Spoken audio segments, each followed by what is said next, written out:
We've just talked about the first item. Now we will talk about one aspect of the grid control, the possibility to change the design of each row so that they can be displayed with one of the various designs available as needed. We will see it with an example. After selecting a speaker from the grid by tapping on it, instead of calling the detail, we see it here, we want to show part of the speaker's resume, and this arrow here, so that tapping on it calls the speaker's detail. Therefore, we need two layouts for each item or line of the grid. One that is used when the line is not selected, and another one to use when it is selected. To this end, in the upper right corner of the grid, a context menu is displayed that allows us, by clicking here, to add a new layout for the item. The first menu option allows us to select the layout that we want to edit each time. Here, to the default layout, we've added a second layout called Selected, which, as we were saying, includes the speaker's image and resume. So far, we've defined it. Now when the line is selected, when it's tapped on, we have to make it use the second layout instead of the first one.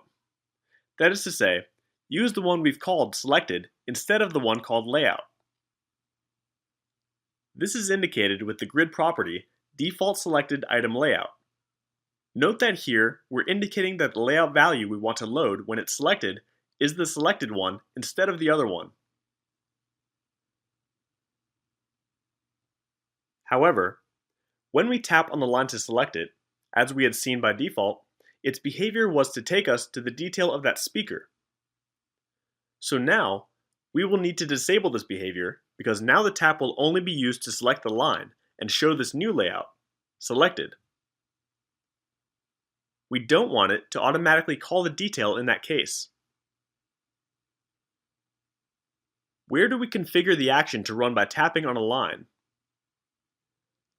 In the default action property of the grid. The default value is to call the detail, so we will change it to none. In this way, no event will be invoked as a result of tapping on the line. What it will do is simply load the other layout, the selected one. Let's see it in GeneXus. This is Work With Speaker in Edit mode in the List node, the emulator running and live editing listening.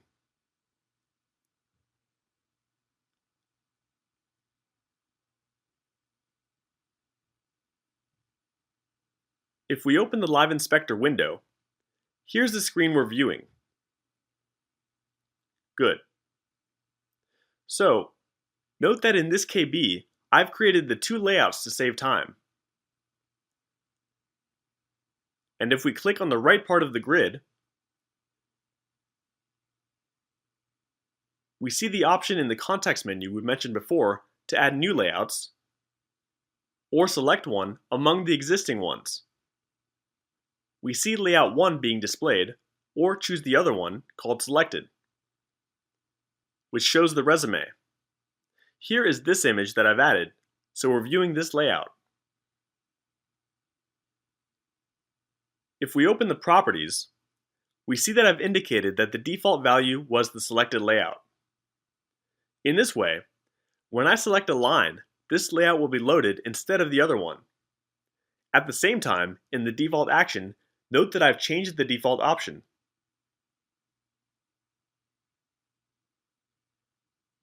The default value called the Work With Detail node, and I've changed it to none, so here we could have solved the layout 1 or none.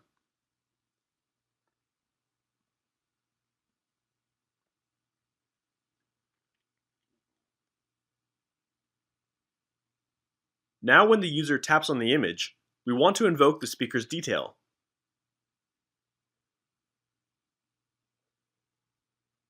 This image corresponds to a control in the layout that I've called Arrow. So we'll see that right-clicking on the control, go to Event, we will display all these touch events associated with the control that we can program. For example, the tap that will be useful to us, we click here, and see that it takes us to the Events tab of the List node for us to program an action. And the commands we want to run, by tapping on that control called arrow. What do we want to do when the user taps on that arrow? Well, call the Work With speaker of the Detail node. To do so, we will drag it. What happens when we tap on what we have programmed so far?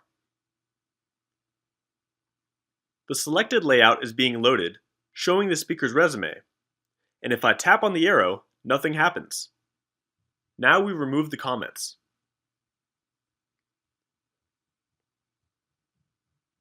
We've been calling a Work With component. As we've said, the Work With contains the list and detail objects. Every Work With component has a level. In this case, there's only one, the Detail node, and it's the one we want to call. We must send it the speaker ID, so we select it to avoid making a typing mistake. We will see what happens now with the emulator. When we tap on the element, it calls the detail of the selected speaker.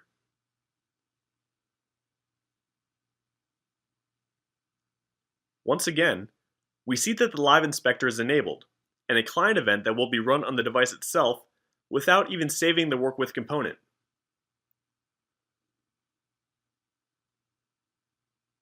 In this case, it's running exactly as we wanted, so we save.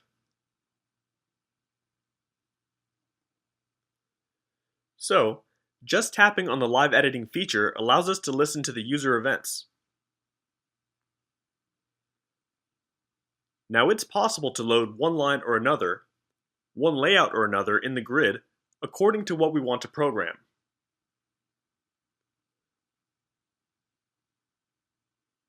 It can be done at runtime. That is to say, we will be able to specify which layout we want to load for a line at runtime with the grid name, period, item, layout.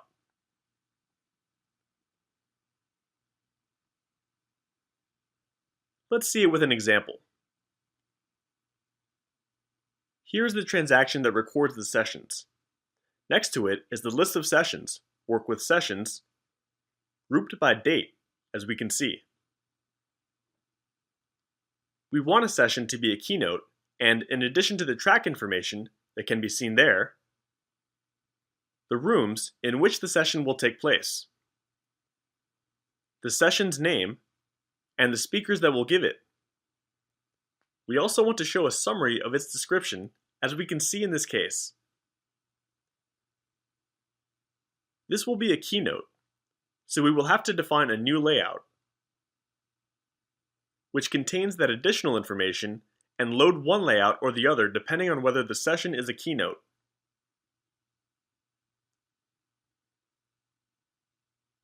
To do so, we will have to load the data at runtime, because it will depend on the line to be loaded every time on that grid. What we will do in the load event, the event where each line of the grid is loaded, is ask if the session is a keynote, and then we will load the layout that we've called keynote. Otherwise, the default layout will be loaded. Note that the property default selected item layout is set to none. Let's see it in GeneXus. Here we've already entered not only the session transaction and the Work With component, but also all the other ones we will need later to implement our event day application, such as the restaurants, rooms, and so on. So we open the session transaction,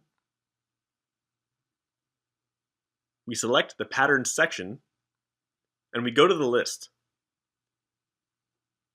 And here we see that we have layout 1, the default one. And we also have the keynote already implemented. If we select the events, we will see that I've programmed the load event of grid 1. In this case, since this Work With element has only one grid we could have used, as we will see later when we talk about the events, the load event directly. There was no need to specify the grid because there's only one. Anyway, we decided to type grid1 period load. Here we see that among all the things being done, we ask if the session is a keynote. And if so, we load the layout corresponding to the keynote. Here's something interesting before showing you this. I open the emulator and go back. Note that I've added the section item to the dashboard. This is how what we've programmed is displayed at runtime. The colors we have here are loaded according to the track's color. Each track will have a color. If I go to the track update, we see that I've created a color domain and a track class edit attribute. Here we're obtaining the tracks and their color.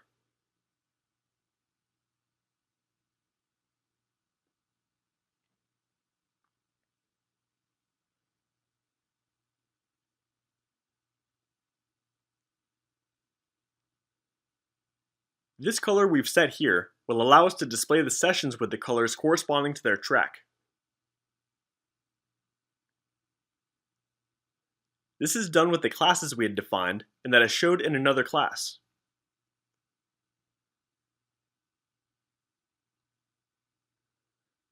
This is the class of the simple Android theme that we've been using. Here, the class is changing dynamically. We've achieved this color effect.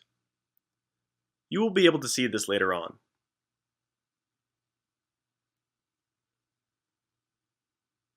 Basically, in this way, we can dynamically load the layout we're interested in.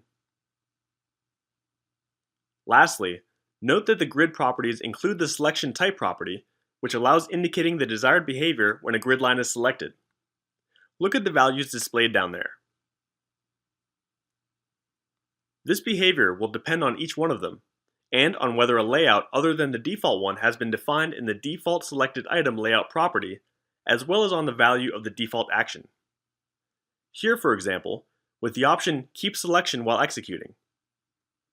The line remains selected until the default action ends. It remains selected to show the color that should be displayed there, the configured highlighted background color of the grid class, of the class that has the grid associated with it.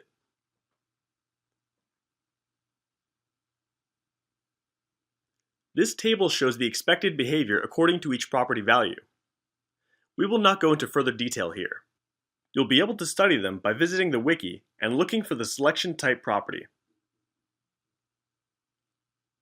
We've discussed the possibility to create several layouts for the lines of a grid and select which one will be loaded each time. At the same time, we've seen how to configure the selection's characteristics. In the next item, we will talk about changing each control's type so that they look and behave in a different way than the default one.